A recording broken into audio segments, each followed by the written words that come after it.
So I wanted to talk a little bit about YouTube Live. I don't know if you tuned in, but I did, and not for an extended period of time. It was a concert. It was pretty impressive, actually, I must say.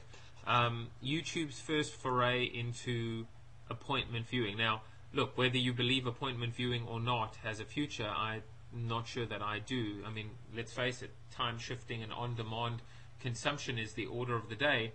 It is interesting that they got up to 700,000 simultaneous views at any given point in time.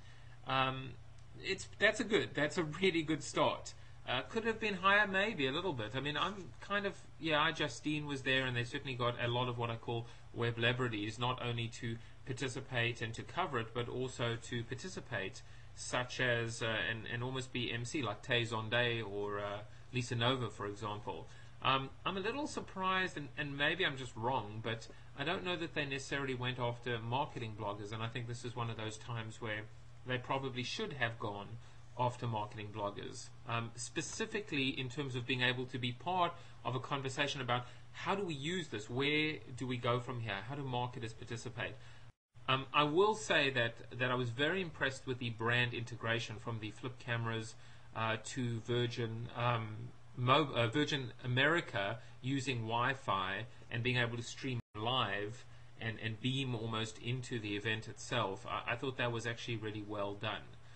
Where it goes from here, I mean, I'm not sure, but I do think that it's interesting how yes, the live event was part of the value proposition, but just as valuable as that was, I would say, the fact that they've now been able to slice and dice and pause and filter and almost merchandise and break down this entire event into bite-sized chunks, which is really where and when YouTube performs and when it resonates. And so you can see that whole infrastructure now on the website itself, with reviews and ratings and comments, etc., etc. I mean, certainly from a functionality standpoint, there is no question that people are going to want to be able to beam in live and participate live. There's going to have to be that additional incentive, I would say, that added incentive. Why would I want to watch this on my PC when in fact I could watch it on TV? Or why would I watch this on my PC versus something else like Chris Pirillo, for example?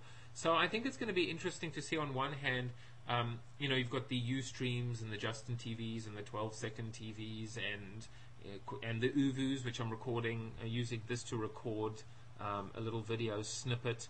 How are they all going to integrate and participate in this live streaming video?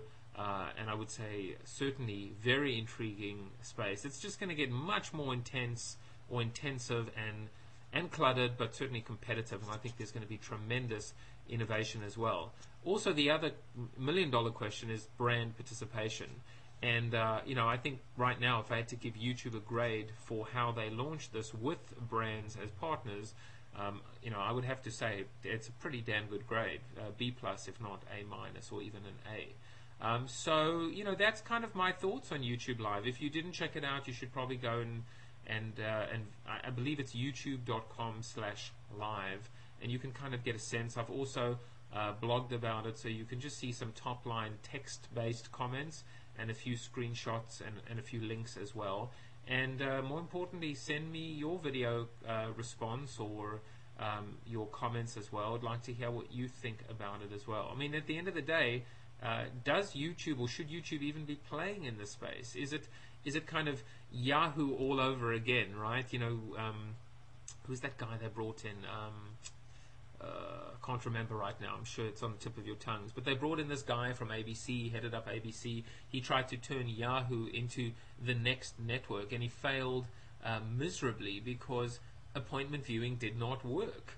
And creating and plowing all this money into original content. Content is so expensive. You look at Bud TV. You really need to know what you're doing when you want to play in this original content space. That said, I don't know that YouTube necessarily has to worry so much about creating original content and plowing so much money, because they've got all this content already built into the machine. So that's a kind of an interesting twist that I think should make for YouTube success. The other thing is the infrastructure from a bandwidth standpoint, also from they've got that critical mass.